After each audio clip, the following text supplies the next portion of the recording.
কিছু বলবে? এত জেদ তুমি কোথায় পেলে সুভাষ?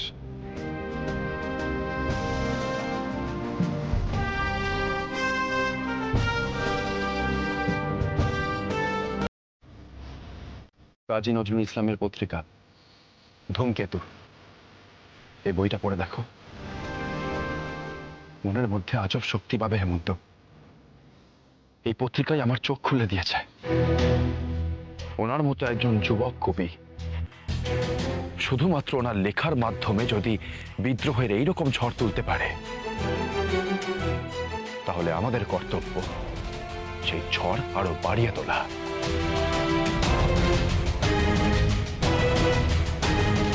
দেখো হেমন্ত, কাজী নজরুল কিন্তু তার লেখার মাধ্যমে তার মতন করে বিদ্রোহ চালিয়ে যাচ্ছেন।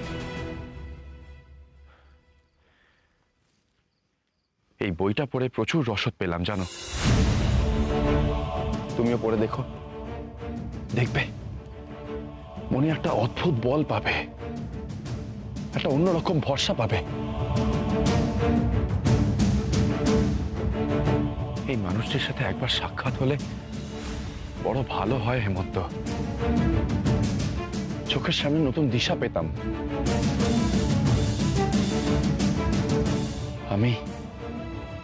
আমি দেখা করব ওনার সাথে।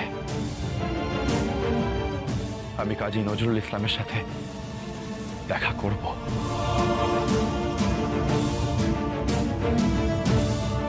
সুভাষ, আমি তোমার সঙ্গে যাব কবি কাজী নজরুল ইসলামের সাথে দেখা করতে। নিশ্চয়ই। काजी कौन है? सुभाष बाबू का कोई रिश्तेदार तो नहीं हो सकता। सुभाष बाबू तो हिंदू है। सोच रामदेव सोच, काजी और सुभाष बाबू का क्या लेना देना हो सकता है?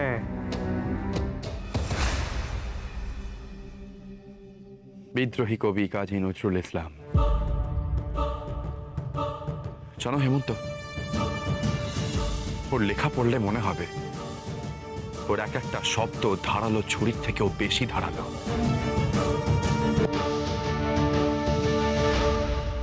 कब चाय देना? দেখো, জানিন বলবীর, আমি চির উন্নতশীল। দেখছ, এই শব্দের ধার, এই ধারই একজন স্বদেশীকে সব থেকে বেশি ক্ষতবিক্ষত করতে পারে। ত্যাগ করতে শেখায় এই লেখা। একজন ভীষণ ভীতু দেশপ্রেমিকও দেশের জন্য গর্জে উঠতে পারেন শুধুমাত্র এই লেখা পড়ে।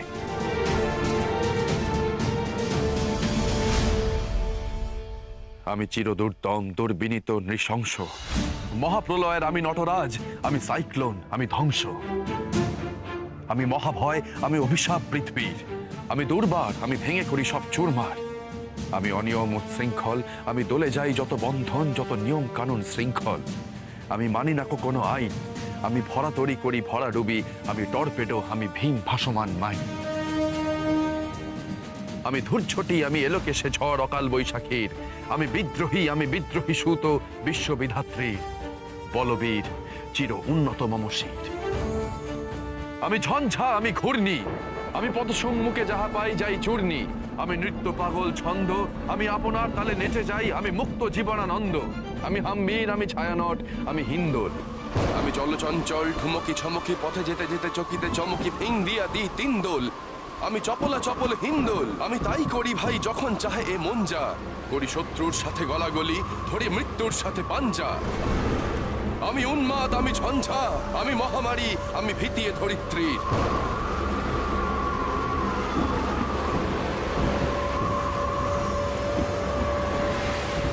আমি শাসন ত্রাসন সংহার, আমি উষ্ণ চির অধীর।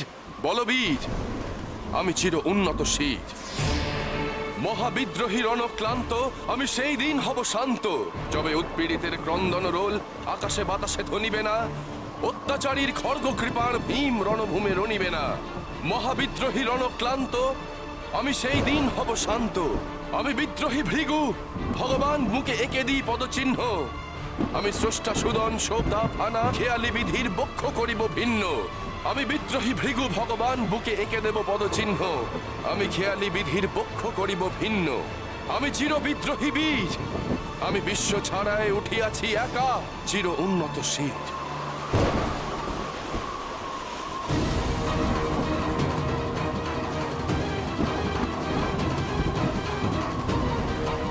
দৌড়াবেন না, আপনার দাদার ওদিকে পালান, ওদিকে পরিত্যক্ত বাড়ি আছে, বাড়ি যায় ঢুকে যান, যান পালান তাড়াতাড়ি, ওইদিকে পালান, ওদিকে বাড়িটায় পালান, প্রবল ঝড় আসছে, পালান তাড়াতাড়ি, ওদিকে একটা পরিত্যক্ত বাড়ি আছে, ওই বাড়ি থেকে ঢুকে পড়ুন, যান যান তাড়াতাড়ি যান।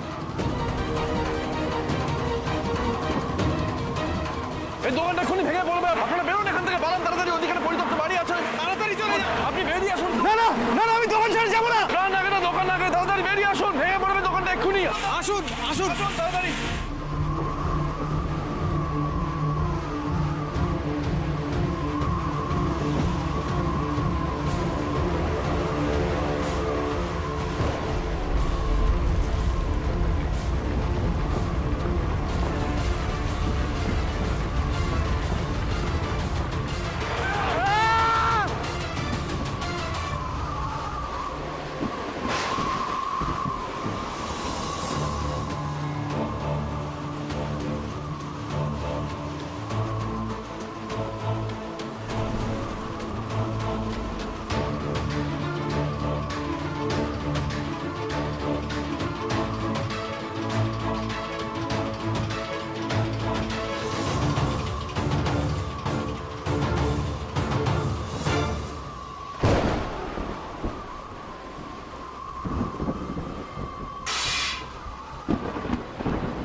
শরৎ, শরৎ, বাড়িতে সবাইকে বলো সবাই যেন বাড়ির মধ্যে থাকে। এই ঝড় জলের মধ্যে যেন কেউ বাড়ির বাইরে না যায়। সকলে বাড়ির মধ্যেই আছে আর দরজাও বন্ধ আছে মা। সুবি কোথায়? ও কখন কোথায় থাকে কি করে জানবো বলো তো? তুমি এত চিন্তা করো না, এই ঝড়ের মধ্যে রাস্তায় তো থাকবে না, কোথাও না কোথাও আশ্রয় নেবে। চিন্তা করেই বার কি করব। তবে এই সন্ধেবেলা সে যে বাড়ি ফিরবে না এই বিষয়ে আমি নিশ্চিত। এই ঝড় জলের মধ্যে কোথাও তো একটু স্থির হয়ে বসতে পারে, কিন্তু সুভাষ কি আর সেসব কথা শোনার পাত্র? বড্ড চিন্তা হচ্ছে প্রভা। কোদালিয়ার বাড়ির অবস্থা একেবারেই ভালো নয়। সারাই করব করব বলেও এখনো কিছুই করা হয়ে ওঠেনি। মালি একা দেখাশোনা করছে, এই ঝড়ের মধ্যে কিছু হয়ে না যায়। বাবা, এখনো অতটা খারাপ অবস্থা হয়নি, তবে এর মধ্যে কাজ শুরু করতে হবে। আপনি যে সময় কাজ শুরু করার কথা বলেছিলেন সুবি তো জেলে ছিল, মানসিক অবস্থা সেরকম ছিল না যে ওই বাড়ির কাজ করাবো। এতদিন যখন হয়নি এখন আর করাতে হবে না। সামনেই পুজো আসছে, যা করার পুজোর পরেই করবেন।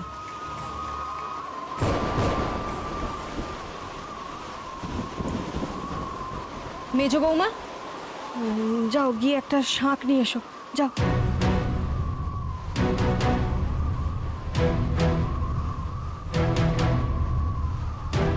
ঠাকুর, বাড়ির বাইরে যারা যারা আছে সকলকে নিরাপদে রেখো, কারোর জন্য কোনো ক্ষতি না হয়।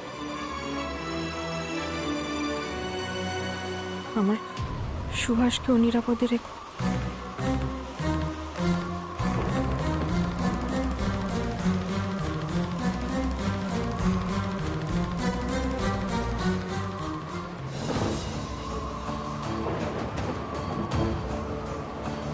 রামদেও, রামদেও তুমি ঠিক আছো? তুমি ওকে চেনো সুভাষ? হ্যাঁ, এমন তো পরে বলবো সেসব কথা। তুমি আগে একটু জল নিয়ে এসো। রামদেও, এমন তো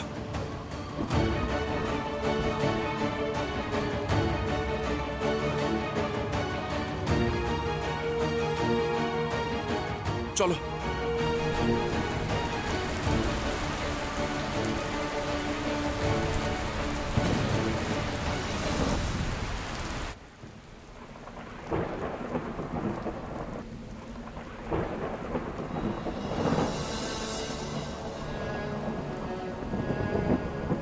ঝড় জল মাথায় করে কেউ বাড়ি ফেরে?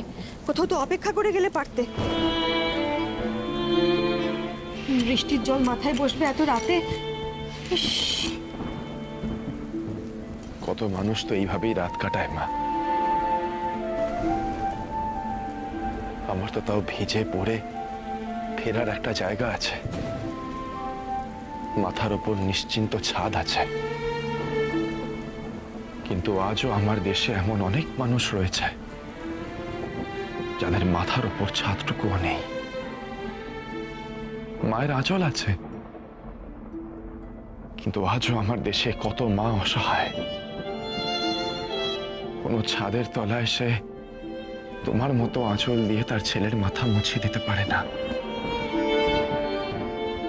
যারা দেশ চালায় তারা যদি এইসব মানুষগুলোর কথা একটু ভাবতো, তাহলে অসহায়ের মতো এই বৃষ্টির রাতে তাদের ভিজতে হতো না।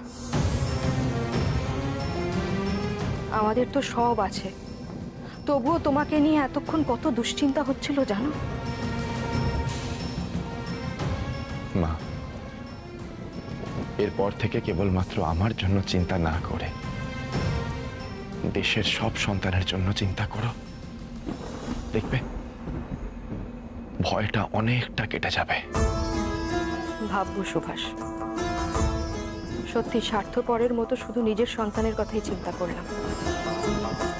ভাবিনি সেই সব মায়েদের কথা যারা এই দুর্যোগের রাতে নিজের সন্তানকে বুকে করে আঁকড়ে রয়েছে, কিন্তু ততক্ষণ দুশ্চিন্তামুক্ত হতে পারছে না যতক্ষণ না দুর্যোগ থামছে। অনেক কাজ মা,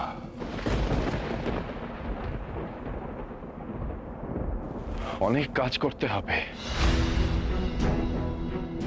দেশের মানুষের কথা তো কেউ ভাবতে চায় না। ছোটবেলায় কটকে থাকাকালীন একবার এরকম ঝড় হয়েছিল, মনে আছে তোমার?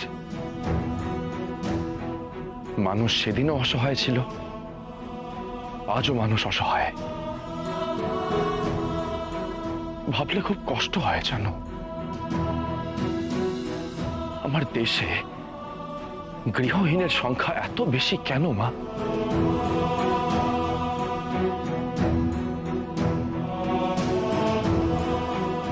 এইসব মানুষদের পাশে তুমিই পারবে দাঁড়াতে, পারবে না? পারবো মা, পারতে যে আমাকে হবেই। দেশের জন্য লড়াই করার পাশাপাশি আমাকে এটাও নিশ্চিত করতে হবে যে আমার দেশের প্রত্যেকটা মানুষের মাথায় অন্তত ছাদটুকু যেন থাকে। দেশের কোনো মা যেন অসহায় বোধ না করে।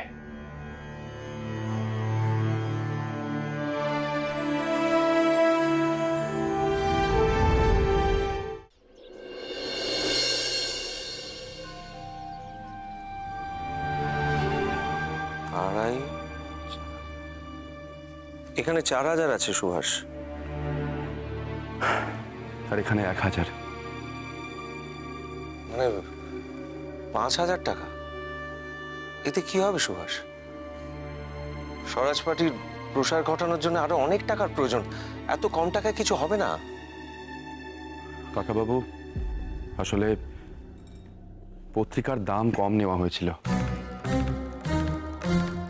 আমাদের দেশে এখনো এরকম অনেক মানুষ রয়েছে যারা দুবেলার খাবারও জোগাড় করতে পারে না। আর আমাদের লক্ষ্য দেশের সমস্ত মানুষের কাছে এই পত্রিকা পৌঁছে দেওয়া। তাই প্রথম কয়েকদিন পত্রিকার দাম কম নেওয়ার সিদ্ধান্ত হয়েছিল,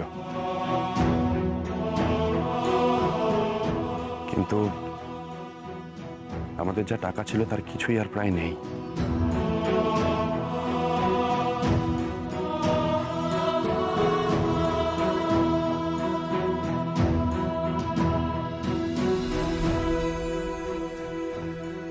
কিছু বলবেন কাকিমা?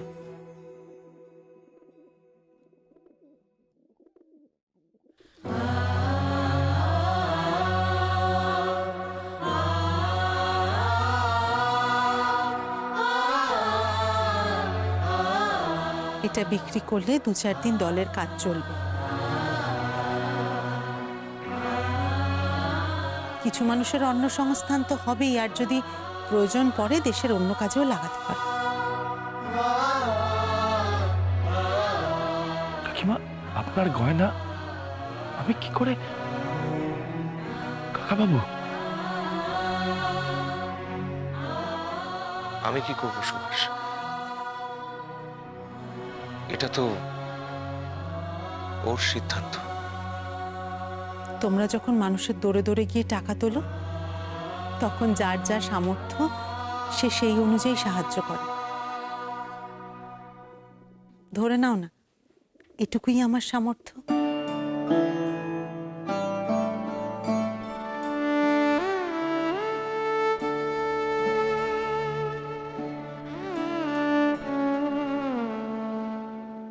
কষ্ট পেও না সুভাষ, মায়ের লজ্জা নিবারণই বড় কথা। অলংকার তো বিলাসিতা মাত্র।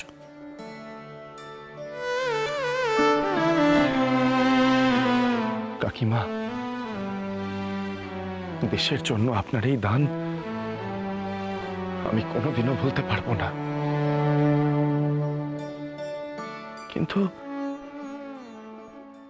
এতে কদিনই বা চলবে?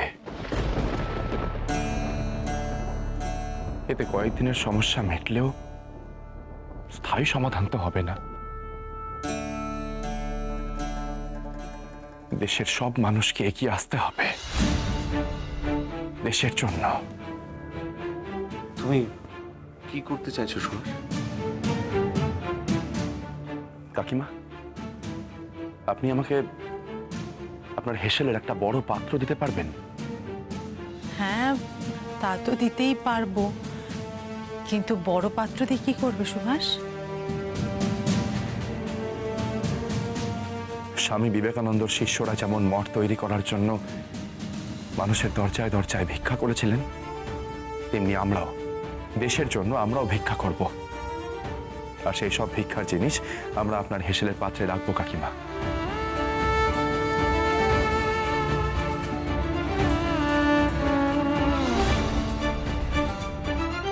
বেশ, তুমি বসো, আমি এক্ষুনি নিয়ে আসছি। বাসন্তী, এই গয়না আমি তোমাকে ফেরত দিতে পারবো কিনা আমি জানি না। এই কথা আমি তোমাকে দিতে পারছি এই না। গয়না দিয়ে যদি 10 জনেরও অন্ন সংস্থান হয়, তবেই আমি আমার গয়না ফেরত পেয়ে যাব। সুভাষ, সুভাষ, ও দেশবন্ধু, আপনি বাড়িতে আছেন? বসো। হ্যাঁ হ্যাঁ, খুব ভালো একটা খবর আছে। কি হয়েছে? দেখো। কি হয়েছে দেখো তো সুভাষ।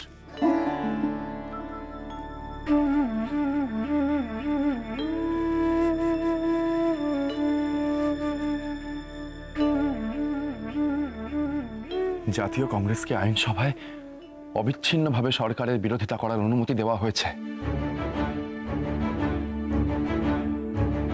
জাতীয় কংগ্রেসের এক বিশেষ অধিবেশনে সিদ্ধান্ত নেওয়া হয়েছে যে এইবার থেকে জাতীয় কংগ্রেস আইনসভার ভেতরে থেকেই সরকারের বিরোধিতা করবে। এ তো সত্যি খুব বড় খবর। আমাদের স্বরাজ পার্টিরও কিছু করা উচিত।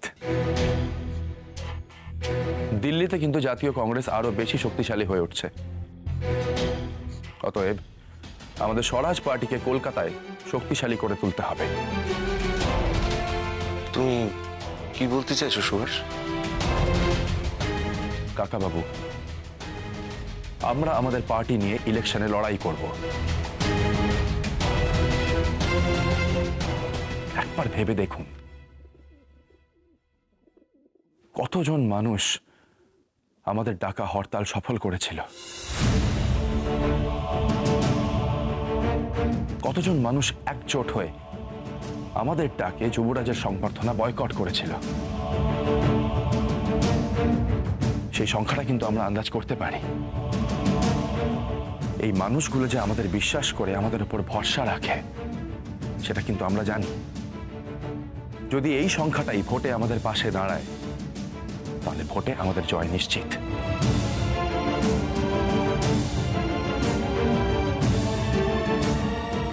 কাকাবাবু, আপনাকে ভোটে দাঁড়াতে হবে।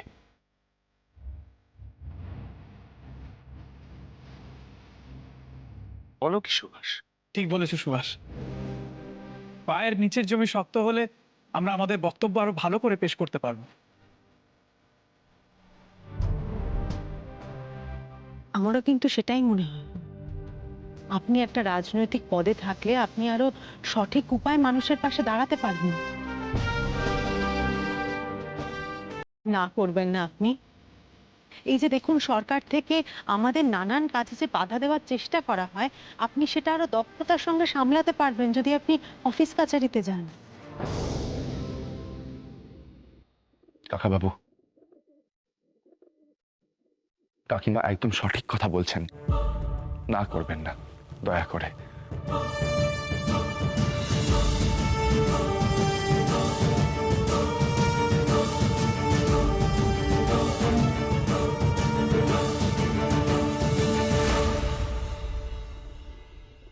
বেশ, তোমরা যখন বলছো আমি লড়বো ভোটে। তবে আর দেরি না করে আমরা আজ থেকেই কাজ শুরু করে দেব। আমি কর্মী সভার আয়োজন করছি। এই লড়াইটা আমরা লড়বো।